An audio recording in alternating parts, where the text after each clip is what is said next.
تو میں یہ عرض کر رہا تھا کہ اسلام کی ایک اپروچ بڑی واضح ہے کہ جب ہم مسلمان ہوتے ہیں تو لفظ سے عمل کو بڑھنا شروع کرتے ہیں. It's a movement from the literal to the practical. ہم اسلام سے ایمان کو بڑھتے ہیں, ہم اپنے اعمال کو خدا کی رضا کے مطابق مرتب کرتے چلے آتے ہیں, مگر ہمارے راستے میں ہماری عادات, ہماری جبلتیں حائل ہوتی ہیں, اور پھر خداوند کریم کے پاس ہم بہت سارے خسارے کے ساتھ پہنچتے ہیں. اللہ نے گناہ کو خسارہ کہا, پہلے انسان کے ضمن میں بھی خسارہ کہا. آپ کو پتہ اس نے آدم کو کیا دعا القا کی؟ ربنا ظلمنا انفسنا وَإِن لَّمْ تَغْفِرْ لَنَا وَتَرْحَمْنَا لَنَكُونَنَّ مِنَ الْخَاسِرِينَ. یہ خسارہ ہے جب آپ اپنی اچھی صلاحیت کو غیر سود مند کاموں کے لیے خرچو گے تو تمہیں نقصان ہوئے. ایسی جب آپ بزنس کر رہے ہو, آپ کے پاس چوائس ہے کہ آپ کے پاس 2 لاکھ بچے ہیں, بزنس میں ڈالو اور بڑھاؤ کہ مکان بنا کر ضائع کر دو. آپ نے پتہ ہم مسلمانوں کا کیا کام ہے, ہم ہندوؤں کی طرح یا انگریزوں کی طرح بزنس نہیں کر سکتے. آپ جا کے انگریزوں کے گھر دیکھو, چھوٹے چھوٹے چوہے دان ہوتے ہیں, باہر ان کے بزنس سینٹر دیکھو کتنے شاندار ہوتے ہیں. وہ بزنس سے ملٹیپلیکیشن سیکھتے ہیں. ہم سب سے پہلے ایک شاندار گھر بنانا چاہتے ہیں. یہ اپروچ کی غلطیاں ہیں, یہ ہماری حماقتیں ہیں. جب ہم پیسے نکالتے ہیں اپنے بزنس سے تو بزنس بھی چلی جاتی ہے, گھر بھی ادھورا رہ جاتا ہے. نہ خدا ہی ملا نہ وسال صنم. ہاں جی, یہ بہت سارے لوگ شکایت لے گئے. کل تک بڑا اچھا کام ہو رہا تھا, فلرشنگ تھا, ایک دم سے خراب ہو گیا. خواتین و حضرات, خراب تو ہونا ہی ہے. جب آپ سودا ہی خسارے کا کر رہے ہو, جب آپ غلطی کام کر رہے ہو انڈرسٹینڈنگ میں, تو خسارہ ہونا. اس لیے جب آپ اللہ کے کام میں جب بھی جاؤ گے تو آپ یہ پاؤ گے کہ بہت سارے کام ایسے ہو گئے جس سے خسارہ بڑھ گیا. یہ دعا دی نا اللہ نے آپ کو کہ ربنا ظلمنا انفسنا وَإِن لَّمْ تَغْفِرْ لَنَا وَتَرْحَمْنَا لَنَكُونَنَّ مِنَ الْخَاسِرِينَ. گناہ کا نہیں ذکر کیا, خسارے کا ذکر کیا. پھر ہماری عادت یہ ہونی چاہیے کہ ہر چھوٹے موٹے خسارے کے بعد ہم اللہ کے حضور حاضر ہوں اور کچھ نفع کی ہرس رکھیں, اسے کہیں کہ ہمارا خسارہ پورا کر. تو خداوند کریم کیا کہتے ہیں کہ یار مجھے پتہ ہے تم غلطیاں کرنے کے لیے تمہیں پیدا اس لیے کیا گیا, تمہارے اندر ایک ایوریج رکھ دیا ہے, پرفیکشن نہیں رکھی. یہ غلط ہے کہ انسان پرفیکٹ ہے, وہ اپنی میک میں پرفیکٹ ہے مگر اس کی پرفیکشن میں فلا ہے. فیٹل فلا جانتے ہو کس کو کہتے ہیں؟ بہت بڑا فلا, کہ جتنی مرضی پرفیکشن کر لو ایک فلا کی گنجائش رہنی چاہیے. آدم کو بنایا اس طرح گیا ہے کہ پوری پرفیکشن میں بنایا گیا ہے, مگر اس فلا کے, اس غلطی کے بغیر وہ پرفیکشن ہو ہی نہیں سکتی تھی. الذین یجتنبوا الکبائر الاسم والفواحش.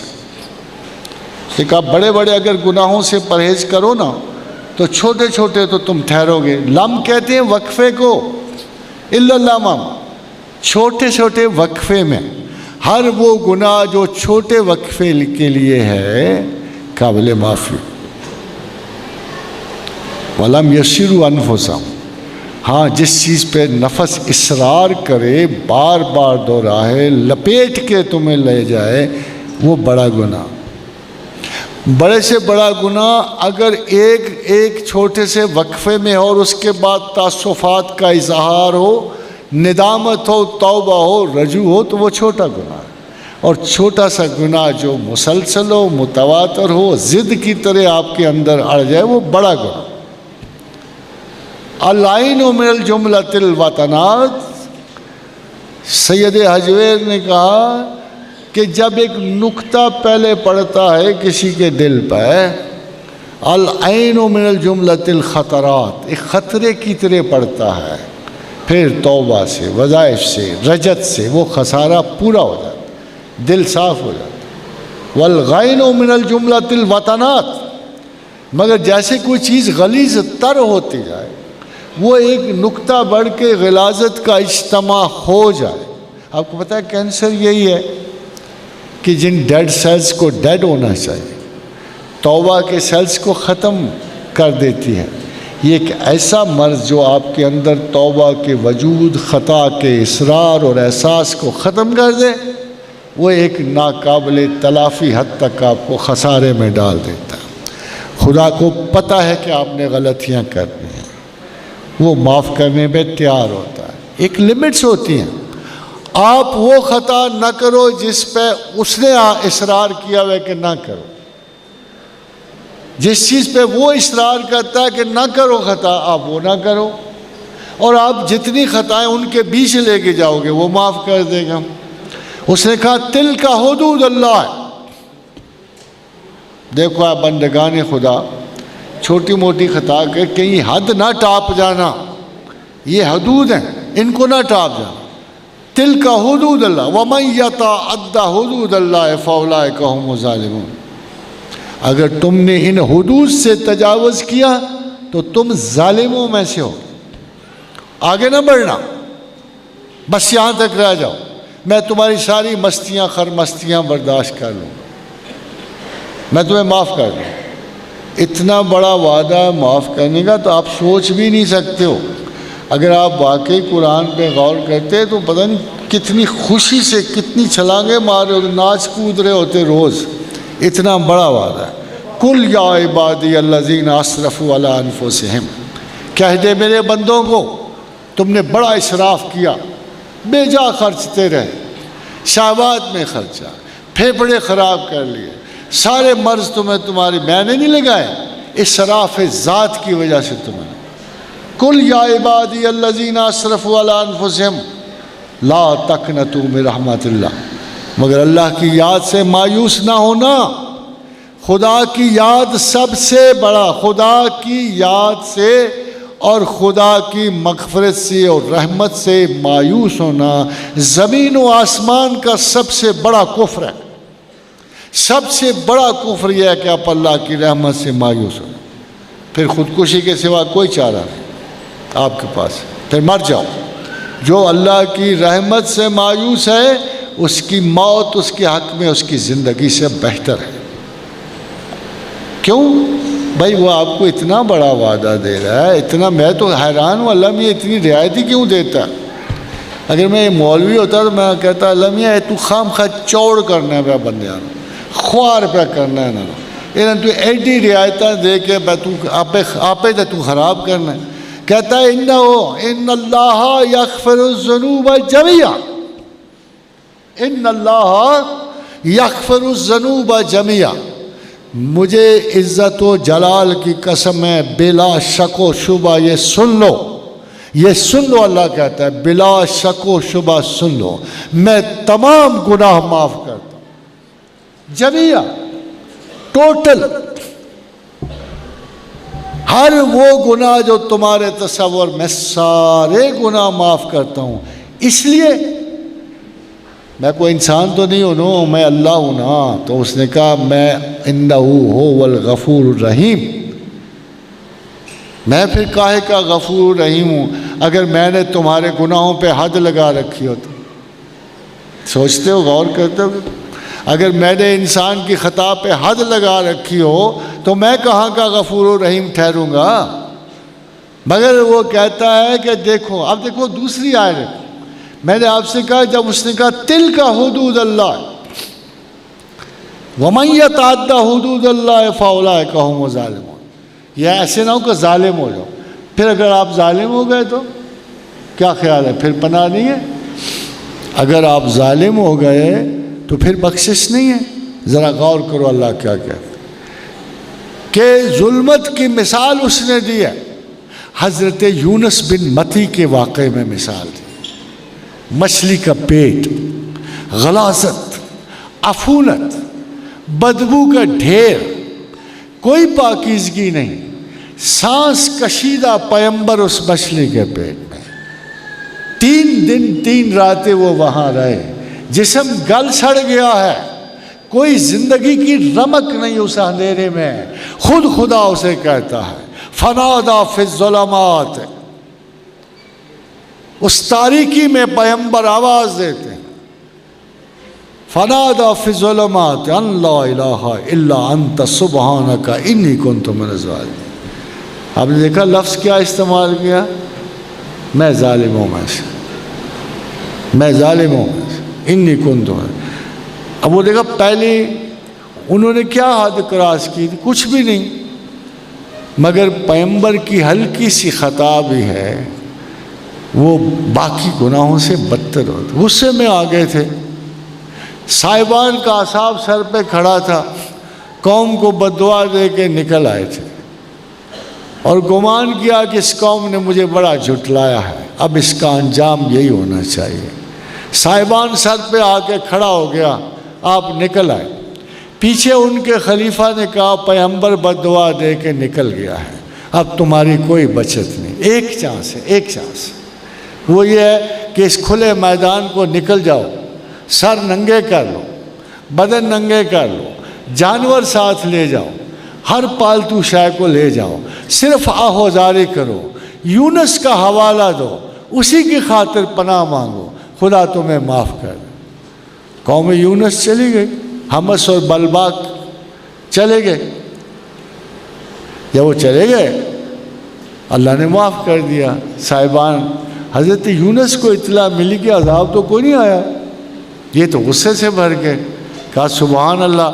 وہ کہتے ہیں تسی تو میری بےزتی کروا دیتی کہ ایک تو اللہ نے مجھے ان کے عذاب کی خبر دی تھی، اب جب میں نے عذاب کی بشارت سنا دی تو کیا اللہ نے معاذ اللہ اپنے پیغمبر کو غلط ثابت کر دیا؟ مگر ان کو اصلی راز کا نہیں پتہ تھا کہ پیچھے کیا ہوا ہے، یہ نہیں پتہ۔ سو اللہ تعالیٰ کے حضور جب انہوں نے ایک بدگمانی سی پالی اپنے دل میں، پھر وہ جو کچھ بھی اس کے کرب و بلا سے گزرے اس کے بدلے، اصل میں پیغمبر کی بلا بھی امتوں کے لیے باعث رحمت ہوتی۔ یونس بھی میرے پیغمبر ہیں اور ان کی وجہ سے آپ کو پتہ ہے ہمیں کیا ملا؟ جب یہ فرمایا بڑے سمپل سے ورڈز میں فرمایا O Lord God you are perfect, I am not perfect, I made a mistake, I am sorry۔ سیدھے لفظوں میں کہا نا کہ لا الہ الا انت سبحانک انی کنت، اے اللہ تو ہی خطا سے پاک ہے نا، میں خطا نصیب ہوں، میرے مقدر میں خطا ہے، مجھ سے غلطی ہو گئی ہے نا، انی کنت من الظالمین۔ خدا نے کہا یار اتنے سادہ طریقے سے تو کسی نے پہلے معافی نہیں مانگی تھی۔ کیا خوبصورت انداز ہے، پلین اینڈ کلین، ایبسلیوٹلی۔ اور کیا ضرورت ہے حجتیں کرنے کی؟ حضرت عمر بن عاص رضی اللہ تعالیٰ عنہ جب وفات پانے لگے نا، حالانکہ بڑے ان کے فتنہ شور و شر مشہور ہے، تو انہوں نے ایک بڑی خوبصورت دعا مانگی، کہنے لگے اے پروردگار تم نے ہمیں بڑی باتیں کرنے کا حکم دیا تھا، ہم نے نہیں کی، تم نے ہمیں بڑی باتوں سے منع کیا تھا، ہم نے وہ کی، ہم سے وہ غلطیاں ہوئیں، کوئی عذر نہیں ہے، ہم گناہ گار ہیں، تو بخشنے والا ہے، بخش۔ یہی انداز ہے نا سیدھا سادہ سا کہ لا الہ الا انت سبحانک، خطا سے پاک تو ہی ہے، ہم خطا کار ہیں، ہمیں معاف کر دے۔ خدا نے پتہ کیا صلہ دیا؟ آپ کو بھی دیا، مجھے بھی دیا، یونس بن متی علیہ السلام کو دیا، کہا ہم نے اسے کرب سے نجات دی، ہم نے اسے بلا و کرب سے نجات دی، ہم نے اسے اس ذلت کے بحران سے نکالا۔ ویسے اس میں ایک اور بات بھی اللہ نے، بڑی مزے کی بات ہے، یہ حضرت تسبیح کے مخالفوں تک پہنچنی چاہیے بات۔ فرمایا اگر یونس تسبیح کرنے والا نہ ہوتا تو ہم قیامت تک اسے مچھلی کے پیٹ میں چھوڑ دیتے۔ قرآن تو پڑھا ہوگا نا آپ نے دیکھا خدا کیا، اگر وہ ہماری یاد والا نہ ہوتا، اگر وہ ہمارے ذکر والا نہ ہوتا، اگر ہمیں یاد کرنے والا نہ ہوتا تو ہم قیامت تک اسے مچھلی کے پیٹ میں چھوڑ دیتے۔ بھلا کیسے ہو سکتا ہے کہ پیغمبر خدا کی یاد والا نہ ہو؟ کسی نے پوچھا باب جنابت میں ام المومنین عائشہ صدیقہ سے، مسلم کی حدیث ہے کہ کیا رسول اکرم صلی اللہ علیہ وسلم اس عالم میں خدا کو یاد کرتے تھے؟ فرمایا وہ ہر حال میں خدا کو یاد کرتے۔ پھر دوسری حدیث روشن ہے حضرت عبداللہ بن مسعود کی کہ دو ملائکہ آ کے کھڑے ہوئے حضور کے کنارے، حضور سو رہے تھے، اور ایک نے دوسرے سے کہا کہ اس کو دیکھتے ہو اس شخص کو، یہ کتنا عظیم و عجیب و غریب شخص ہے کہ اس کی آنکھ سوتی ہے مگر اس کا دل ذکر خدا میں ہے۔ حضور کو نبی ذاکر بھی اس لیے کہتے ہیں کہ ہر لمحہ حیات میں وہ خدا کو یاد کیا کرتے تھے۔ اور یہی، اور پھر خدا نے کہا اگر یونس بن متی اس لہجے میں دعا نہ کرتا تو ہم اسے قیامت تک اسے مچھلی کے پیٹ میں چھوڑ دیتے۔ اور یہ کہ ہم نے نہ صرف یونس کو نجات دی کرب و بلا سے، کذالک ننجی المومنین، ہر صاحب ایمان اگر قیامت تک ہمیں اس لہجے سے پکارے گا اور اس انداز سے ہم سے توبہ کرے گا تو ہم اسے یقیناً نجات دیں گے۔ ہے نا، لائسنس مل گیا نا کہ یہ آیت کریمہ اتنی بڑی آیت ہے۔ اب ہمارے بیگمات کا، بیویوں کا، بچیوں کا سنو کہ یہ گرم ہے، کمال ہے، کوئی نجات کی آیت کو توے پہ بیٹھ کے پڑھنی ہے جو گرم ہے۔ کوئی کہتا ہے جی پانی پی پی کا پڑھتے جاؤ۔ ایک صاحب نے کو میرا 1000 مرتبہ 100 گلاس پانی کے پی۔ کچھ اور خواتین کے بارے میں برج کی جلالی ہے، بھائی تم نے جلالی دیکھی؟ جب کب جلال خداوند دیکھا جو تمہیں پتہ لگے گا جلالی ہے جمالی ہے؟ یہ تو بڑی سیدھی سادی سی آیت ہے جو ہر حال میں پڑھی جاتی ہے، ہر رنگ میں پڑھی جاتی ہے۔ پتہ نہیں کس نے ان کو سمجھا دیا کہ 1.25 لاکھ مرتبہ پڑھ لو، 1.25 لاکھ مرتبہ پڑھو پھر ہمیشہ کے لیے بھلا دو۔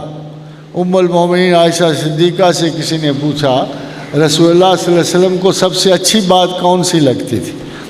فرمایا تھوڑی مگر متواتر۔ کیا افسوس کی بات ہے، اور 100 دفعہ ڈیلی پڑھ دیا کرو نا، 33 دفعہ ڈیلی پڑھ دیا کرو، مسلسل پڑھ لیا کرو۔ آیت کریمہ اللہ کے حضور رجسٹر تو ہو جائے گی، ہر روز یہ اقرار ندامت تو رجسٹر ہو جائے گا نا۔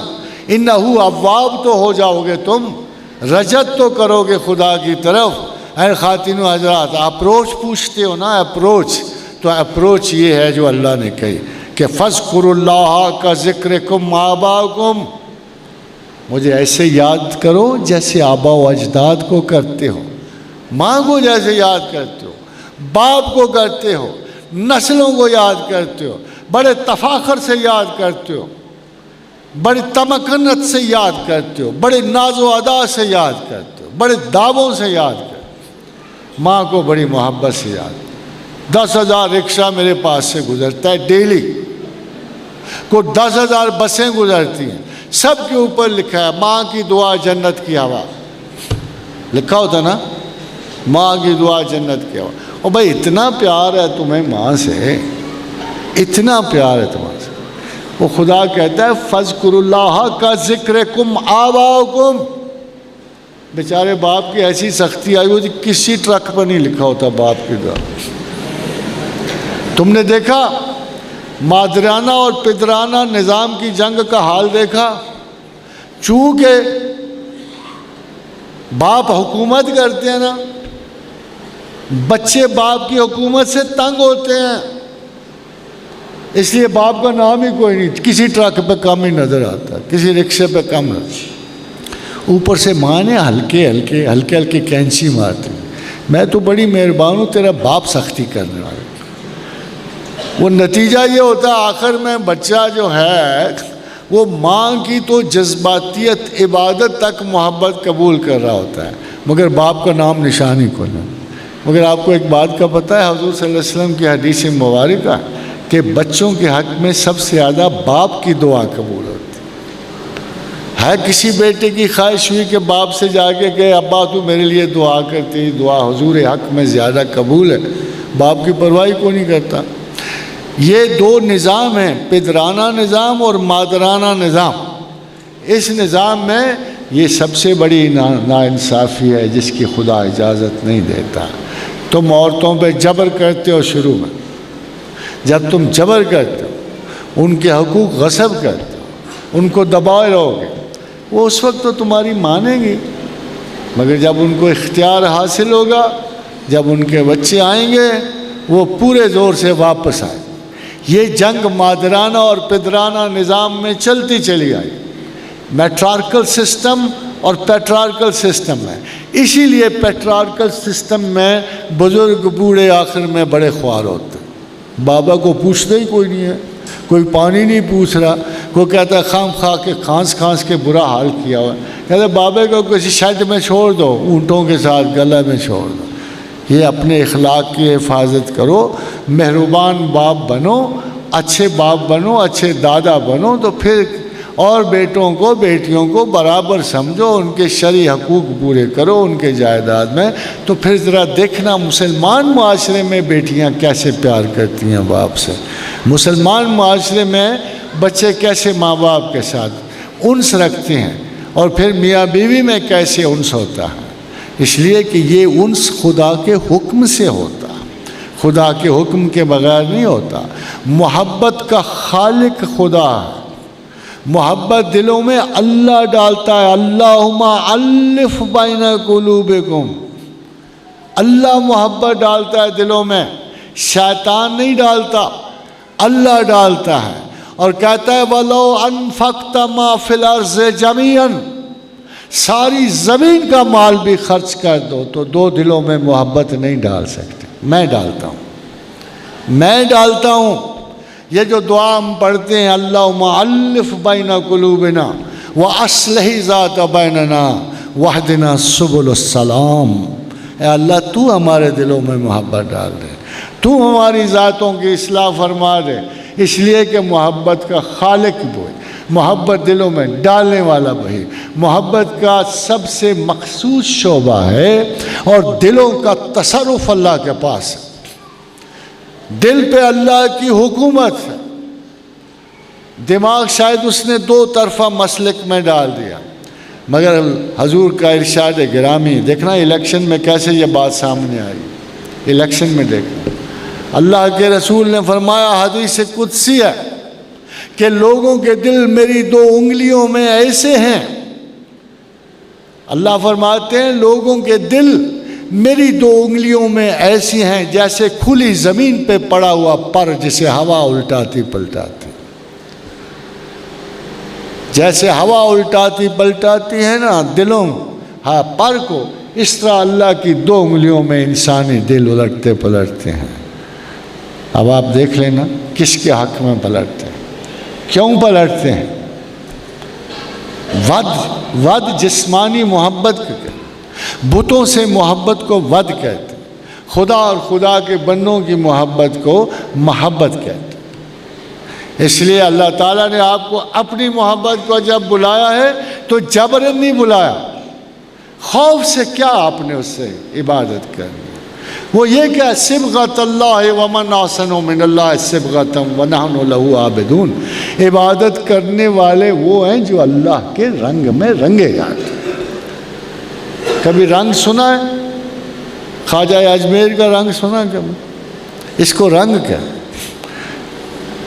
امیر خسرو شروع میں ایمن کلیان کا راگ امیر خسرو کی ایجاد ہے، قوالی کے انگ بھی خواجہ امیر خسرو کی ایجاد، وہ اپنے شیخ و مرشد کو خواجہ نظام کو سنانے، تو آپ نے سنا ہوگا کبھی کبھی کہ موہے رنگ دے پیا موہے رنگ، یہ رنگ جو ہے اس آیت قرآنی سے نکلا کہ صبغۃ اللہ ومن احسن من اللہ صبغۃ ونحن لہ عابدون، اللہ کا رنگ، اور اللہ کے رنگ سے کون سا رنگ بہتر ہے؟ عبادت کرنے والے تو اللہ کے رنگ میں رنگے جاتے، خوف میں نہیں، وحشت میں نہیں۔ فاذکروا اللہ کا ذکرکم آباءکم، ایسے یاد کرو جیسے آباء و اجداد کو کر دو۔ ہاں ایک ذرا اللہ کو تلخی سی فیل ہوتی، برابر نہ ذکر کرو، نہیں بھائی وہ اللہ کہتے یار میں ماں دیتا ہوں تم ماں سے، ماں کے برابر مجھے یاد کرتے، میں نے باپ دیا مجھے اس کے برابر کرتے ہو، میں نے رزق دیا تم رزق سے کم یاد کرتے ہو، تو خدا کمپیئر کرتا ہے۔ God is jealous in love, you know this? God is jealous in love. کبھی الاؤ نہیں کرتا اللہ میاں کہ اس کے بندے اس سے زیادہ کسی اور سے محبت رکھیں. لن تنالوا البر حتی تنفقوا مما تحبون. تم کبھی برات نہیں پا سکتے جب تک کہ اپنی محبتیں میری راہ میں خرچ نہ کرو. ہر چیز سے آگے بڑھ کر love your God and he will return you the love. فَاذْكُرُوا اللَّهَ كَذِكْرِكُمْ آبَاءَكُمْ أَوْ أَشَدَّ ذِكْرًا. ذرا زیادہ کرو. خدا کہتا ہے مجھے معلوم ہو، مجھے احساس ہو کہ تم ہر چیز سے بڑھ کر اپنے اللہ سے محبت رکھتے. یار بات سنو، اس میں کہیں عذاب کا ذکر بھی آیا ہے، کہیں جہنم کا ذکر بھی آیا ہے، کہیں سزا کا ذکر بھی آیا ہے؟ کہیں بھی نہیں آیا. ایک سٹیٹ آف مائنڈ ہے جس کا تم نے شکار ہو. ام المومنین عائشہ صدیقہ نے کیا خوبصورت بات کہی. بہت کم زمانے میں ایسی کسی کوئی خوبصورت بات نظر آتی ہے. فرمایا محمد رسول اللہ وفات پا گئے، ہم اب کسی اور غم کا کیا احساس ہوتا؟ نہیں، جب بھی اپنی موت سوچو تو ڈر سے نہیں سوچو. ہمارے آقا و مولا بھی اللہ کا حکم پورا کر کے ذائقۃ الموت سے آشنا ہوئے، سو ہم نے بھی جانا. پیچھے سے زندہ چلے آئے، آگے زندہ رہنا ہے. یہ موت ہے، یہ موت ہے. وہ جو پچھلی یاد نہیں ہے، اگلی یاد کوئی نہیں، آگے کہاں جانا ہے کہاں نہیں جانا. But there is one thing you can ensure. ایک چیز پہ تم یقین ڈیولپ کر سکتے ہو کہ اگلا رستہ محفوظ ہو. افغانستان میں نہیں نا، امریکہ کو سیف پیسج نہیں نا مل رہا. کتنا بیچارہ مجبور ہے، سیف پیسج نہیں مل رہا. جدھر جاتا ہے دھماکے کھا رہا ہے، جدھر جاتا ہے گولیاں کھا رہا ہے. سیف پیسج نہیں نا مل رہا. ہمیں بھی اس زمین پہ ایک سیف پیسج کی تلاش کرنی. سیف پیسج صرف ایک ہے، افضل الذکر لا الہ الا اللہ محمد رسول اللہ.